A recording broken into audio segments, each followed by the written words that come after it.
J'ai reçu la première lettre de rançon le lundi 14 novembre.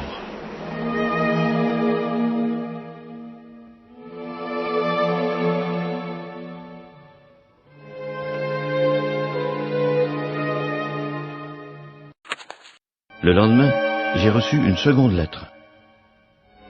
J'ai d'abord cru qu'il s'agissait d'une blague. Je ne suis pas marié, je ne l'ai jamais été.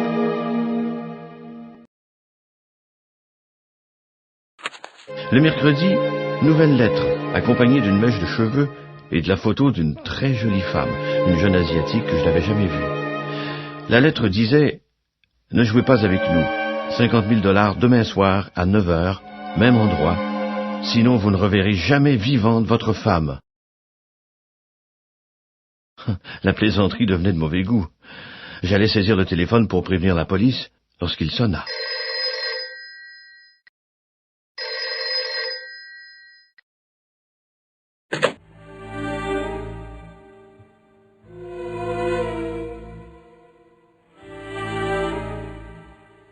Une voix de femme se fit entendre.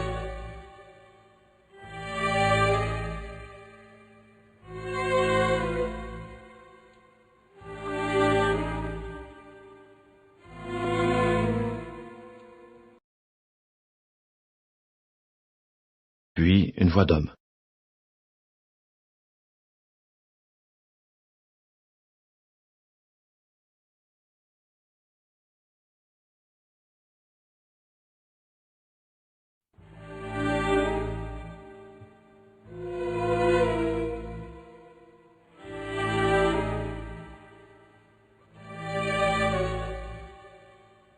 Un cri de femme retentit dans l'acoustique du téléphone.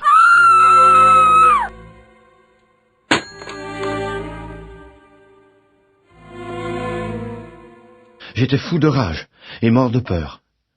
J'allais à nouveau prendre le téléphone pour appeler la police lorsqu'un objet lourd fracassa ma fenêtre et roula au milieu de mon salon. Je me suis caché derrière un fauteuil. Quelques minutes ont passé.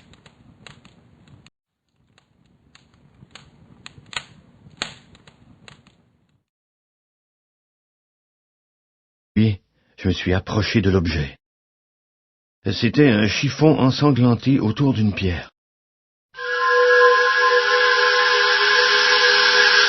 En défaisant le chiffon, je découvris avec horreur un morceau de chair qui ressemblait à un lobe d'oreille.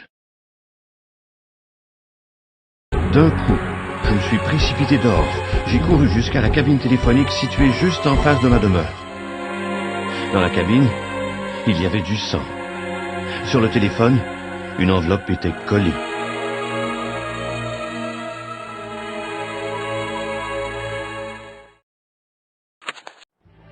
J'ai marché dans les rues comme un somnambule. De toute évidence, il y avait erreur sur la personne.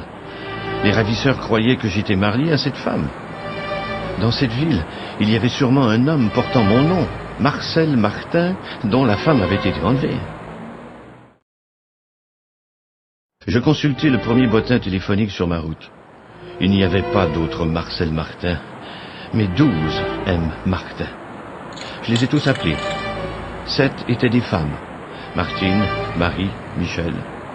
L'une d'elles était même décédée. 3 M. Martin ne répondirent pas, et le dernier n'était pas celui concerné. La raison me dictait de me rendre immédiatement à la police. Mais j'ignore pourquoi, je suis d'abord passé à mon domicile. J'ai bu 3 scotch coup sur coup et j'ai pris une douche. Le téléphone sonna à nouveau.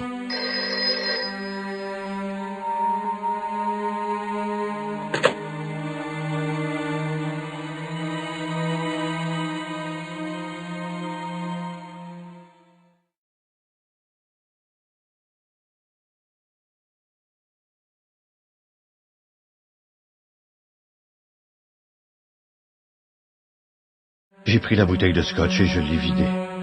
Puis j'ai avalé un restant de whisky. Je suis sorti et j'ai bu dans tous les bars que j'ai croisés entre mon appartement et le poste de police le plus proche.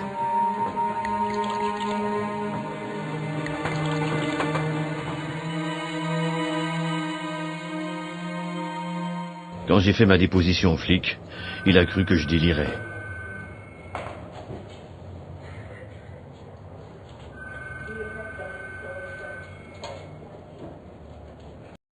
Le flic m'aurait volontiers arrêté pour trouble de l'ordre public et ivresse, mais comme je suis un peu célèbre de par mon ancien métier d'animateur de télévision, il m'a gentiment raccompagné jusque dans mon lit.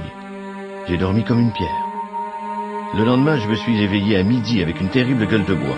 Est-ce mon visage décomposé dans le miroir de la salle de bain qui me poussa à prendre cette absurde décision? Je vis mes yeux cernés, mon nez trop long déjà parcouru par la coupe rose de l'alcoolisme, ma bouche pâteuse. Je repris une douche, enfilai des vêtements convenables et me précipitai à la banque. Le directeur se montra mécontent de devoir réunir 50 000 $ en quelques heures.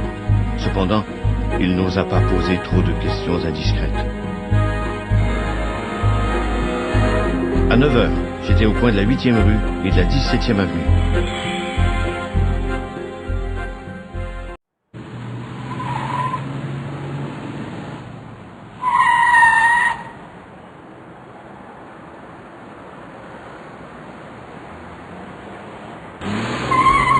Après avoir vérifié le contenu de ma valise, ils ont jeté la femme dans mes bras et se sont enfuis. Elle me serra dans ses bras en pleurant. Un pansement lui cachait l'oreille. Je l'ai emmenée dans un restaurant. Je lui posai 1000 questions. Elle ne répondit à aucune. Au lieu, elle me parla sans cesse comme si elle était réellement ma femme, comme si nous nous connaissions.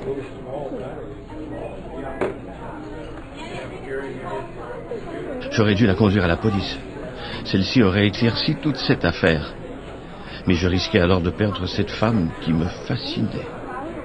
Qui était-elle?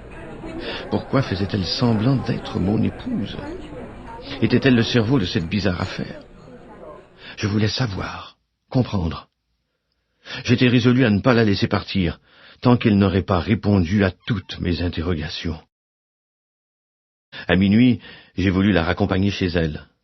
Elle accepta, mais indiqua mon adresse. Alors, je l'ai amenée chez moi. Elle a dormi.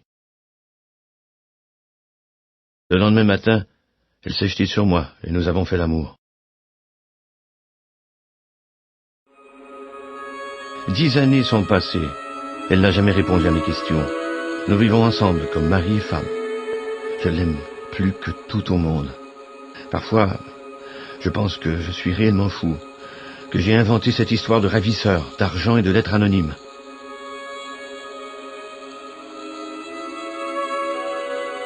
Mais je cesse d'être fou lorsqu'elle m'enlace et que je caresse son oreille dont le lobe a été coupé.